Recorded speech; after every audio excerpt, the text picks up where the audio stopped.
what I believe is Mike Sando from The Athletic. He does this article every single year.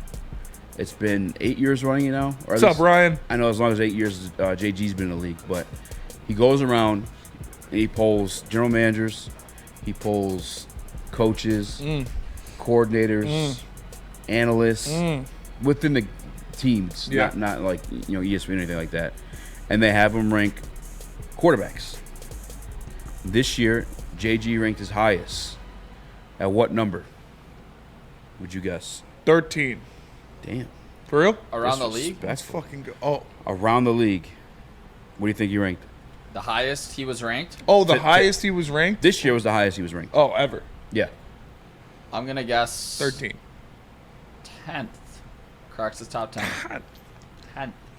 10th. He goes 10th. Double chunk chocolate 10th. He was 10th. Yeah. Let's go. On the money. JG hit 10. Come on. Tied his career high, I think. Actually, might hit 10 before. But some of the comments, bro, they were pretty aggressive. Yeah, you saw them? Yeah, I saw the ones you posted.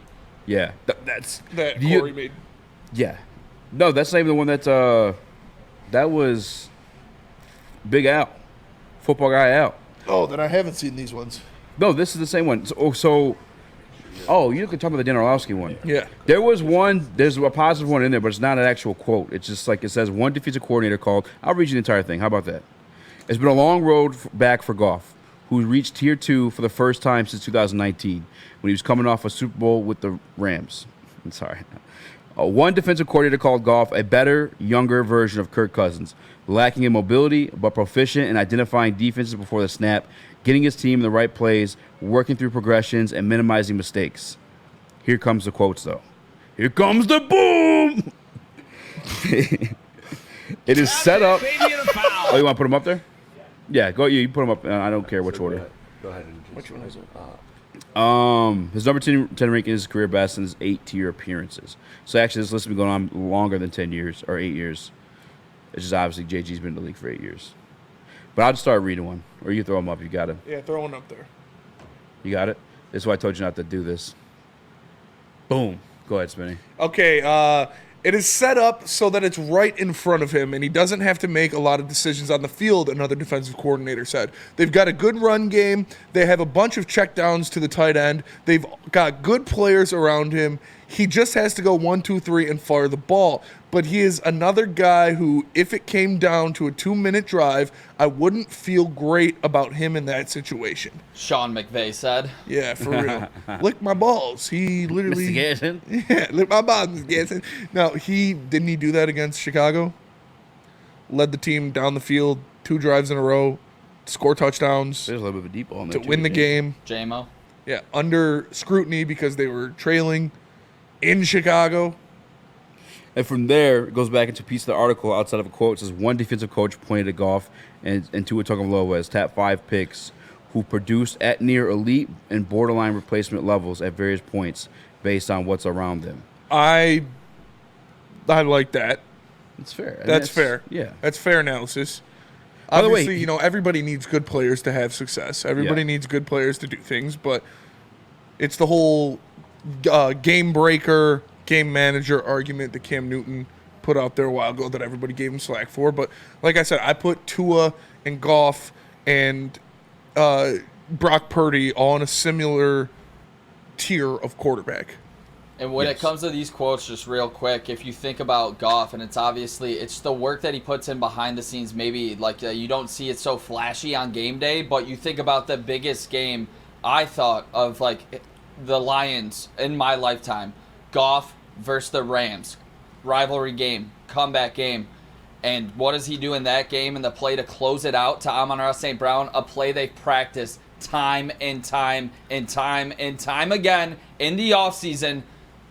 They had it down pat, and they knew where he was going to be this exact moment. Yeah, maybe it's not the toughest throw, but he has to get it on time, on schedule, and he does that. And I think that's one big thing that doesn't show up every day with Jared Goff. They've ran that play a million times easy.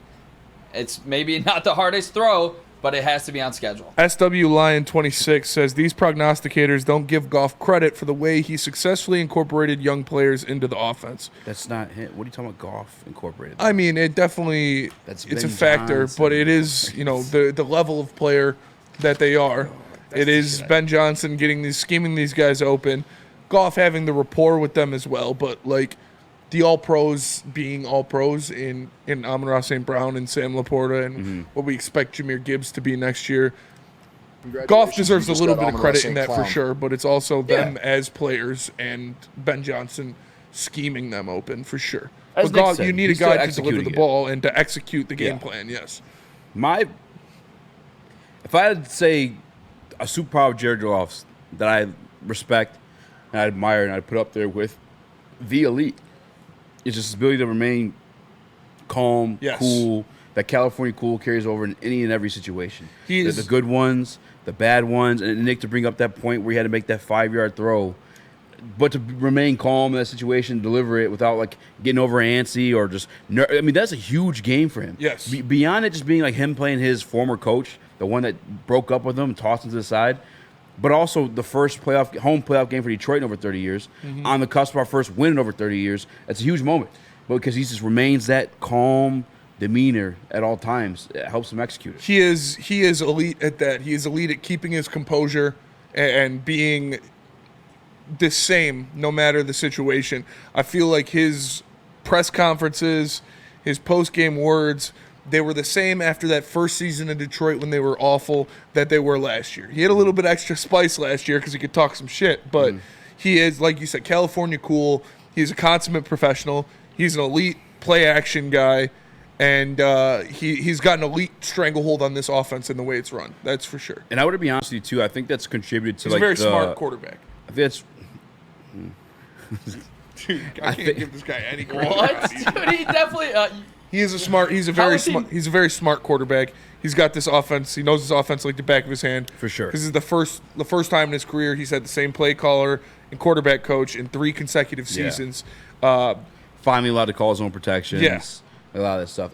I think he's developing into that. Like he's coming into that. Nick, he didn't call his own protections. He didn't call his own audibles. It's still like He had didn't the really call out training his wheels audibles last in year. LA. Yeah, They took their training wheels off. The training when wheels he are got the coming Ben off in Johnson Detroit. offense. Exactly. And now like he's went from pedaling to riding. Where I think this year, being at third/4th year in it, he's gonna be like smooth sailing for goddamn sure. Like look, mano hands. Look, mono hands, Look, baby. mono- Yes, sign I hands. think approaching those levels for goddamn sure. That's one of the beautiful things about having Ben Johnson this long. The other thing too is just with that demeanor. I think for what this franchise has been through with him as a quarterback, it's kind of been in some sense needed. Because think about it, young guys in that huddle looking up to him in those like do or die situations, and it could have been a guy who easily with everything against him threw in the towel or just freaked out in the situation. But again, because that California calmness, the coolness that he has, I think it took on to like a Amon-Ra St. Brown, to a Jahmyr Gibbs, a Sam Laporta, and now we're tasked these young kids with these big moments and big time games, and they don't blink. But I think it's because that guy's been the one delivering the message calmly all the way through with poise and professionalism. And we've talked about these kids in this lineup, but these are guys that we always talk about. They play in big games. They played in big games in their career in college and now in the NFL. Like, Sam Laporta, he's played in Big Ten championship games. 0 points.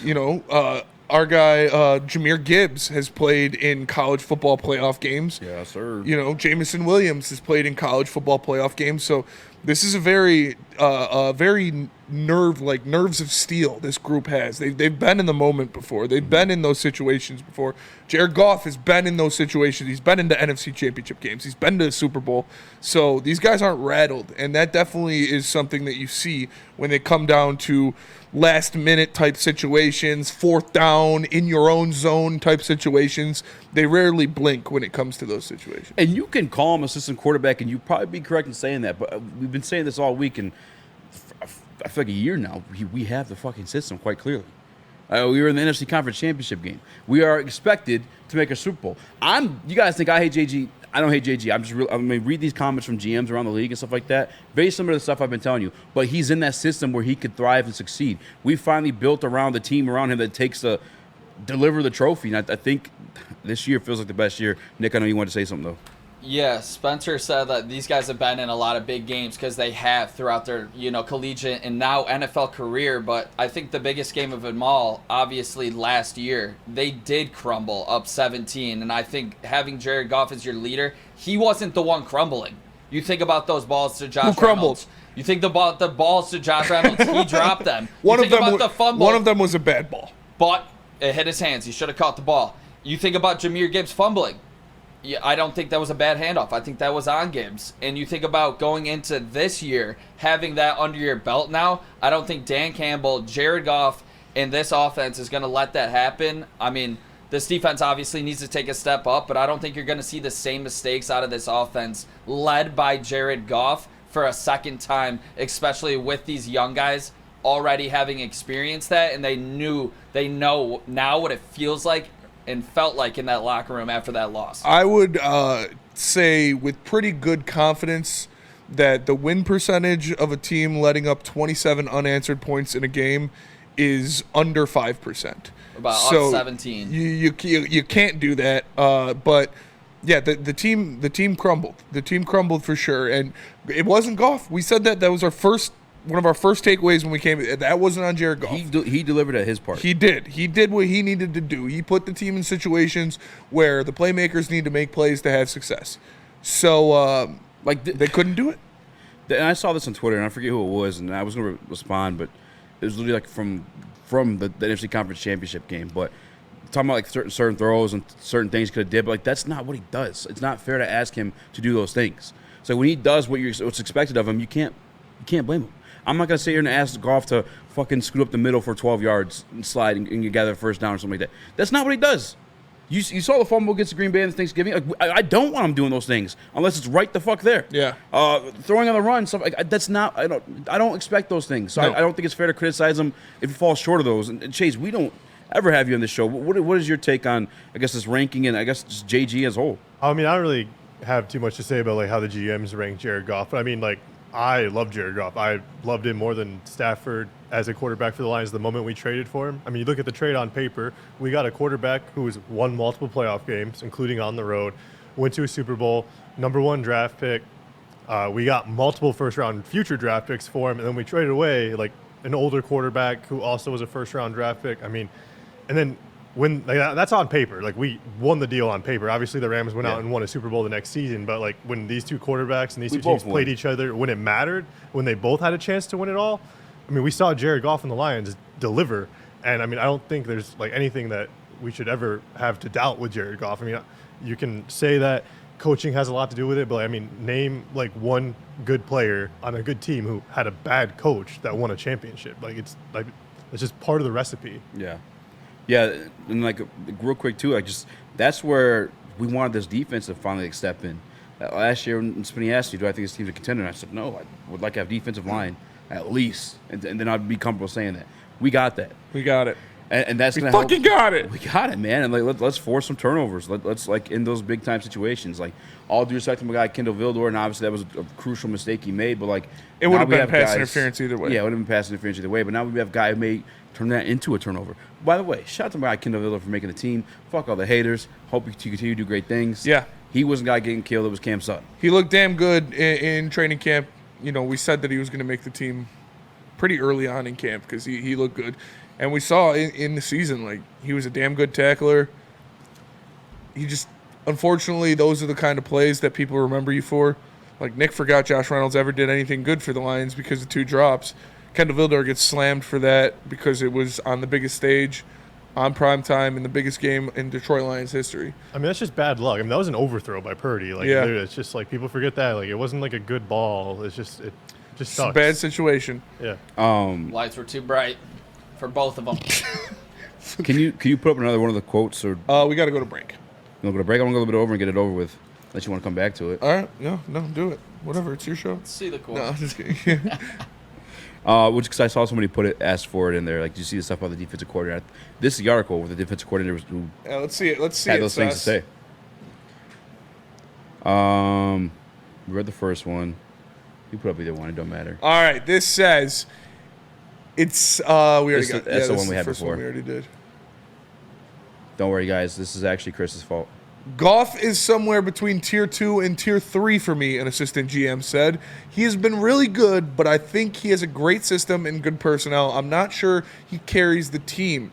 He is a traditional pocket guy that needs protection, but makes all the throws. He lacks mobility, and I'm not sure he can carry the team exclusively. Again, I'm not mad at that. I'm not mad at that at all. I don't think anybody expects, except Stick and Broder, I don't think anybody expects Goff to carry this team individually. I don't think anybody needs Jared Goff to carry this team individually because of the infrastructure around him, because he's got the best offensive line in the NFL, because he's got a top 5 wide receiver in the NFL, the best running back duo in the NFL, a top 3 tight end, a top 1 offensive coordinator. He doesn't need to be superhero. He doesn't need to be Super Cam with the Panthers. He doesn't need to be Lamar Jackson with the Ravens. He can be Jared Goff. And he can get the ball into the hands of his playmakers at a good pace, at an elite level, and let them do the work for him. And that's fine with me. As long as you win, I don't care how it looks. Nick Doppelganger? Yeah, I mean, this was from an assistant GM. I mean, they're talking about someone who's not even a tier 1 person at their position. Like, you're not even one of the 32 best. And you're talking about one of the best 32 starting quarterbacks. Why don't you shed that assistant title before you start criticizing some of the big dogs? Hey, yo! I like it. Let's go, Chase. Then we got the third and final one. And the third and final quote from these GMs, the Goff slander fest. It says... I can just read it if you want, if it's easier. It says, he got an offense he can run, and he's getting rid of the ball. A head coach said. So one of the 32 best coaches in the world. I don't think he ever wins the big one, but he has played well enough last year to go from a 3 to a 2, whatever that means. He had to have the weapons around him. He can't do it by himself. There's not a lot of guys in the NFL that can do it by themselves.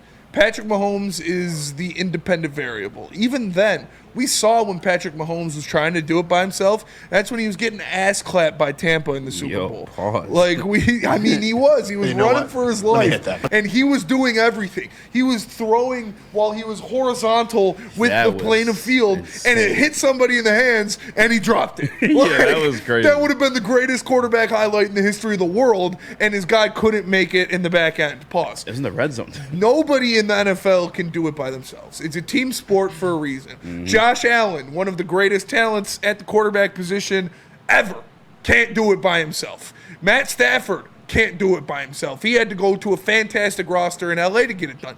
Nobody can do it by themselves. I don't think that's a knock on anybody. Patrick Mahomes, as good as he is, Patrick Mahomes, kneel at the altar of Mahomes. He couldn't do it by himself. It's not as simple as that. It's not a one-man game.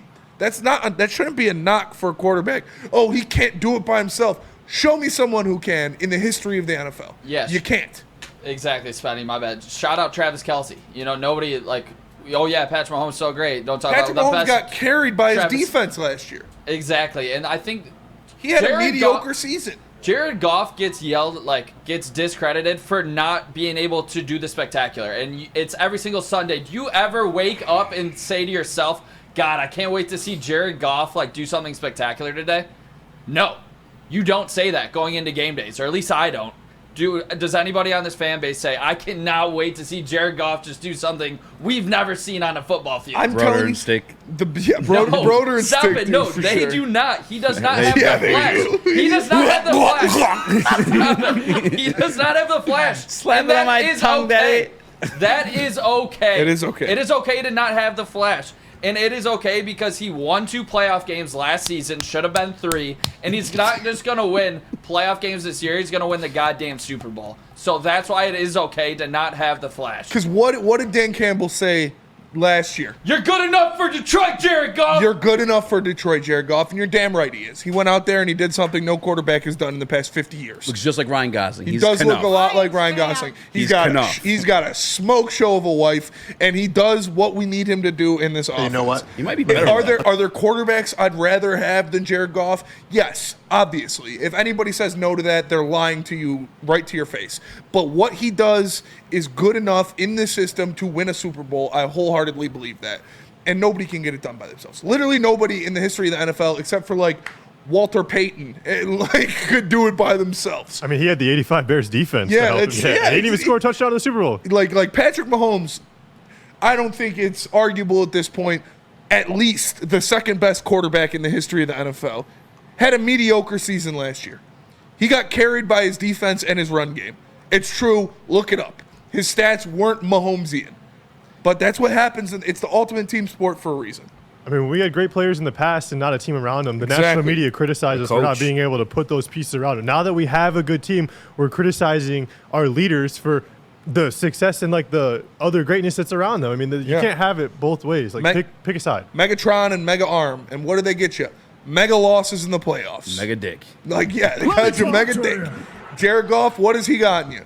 2 playoff wins and an NFC North championship. I mean, I will say the coaching staff that we have is like none other. Oh, for sure. before. It's a The much regime more we've complete had. team, a Yeah, better front absolutely. office, and a better coaching staff. No one would argue that. Listen, he still made this list for a reason because at this point, like with the success he's had, the numbers on top of it too, it's undeniable to put him in the top 10. Anywhere, like I said, anywhere from like 7 to 12, you got him there. Like I'm not complaining. I don't hate you. It's whatever. But as this article states, the systems, we have the system. Yes. That's in the conversation. Yeah. In the conversation. The defense was horrendous last year.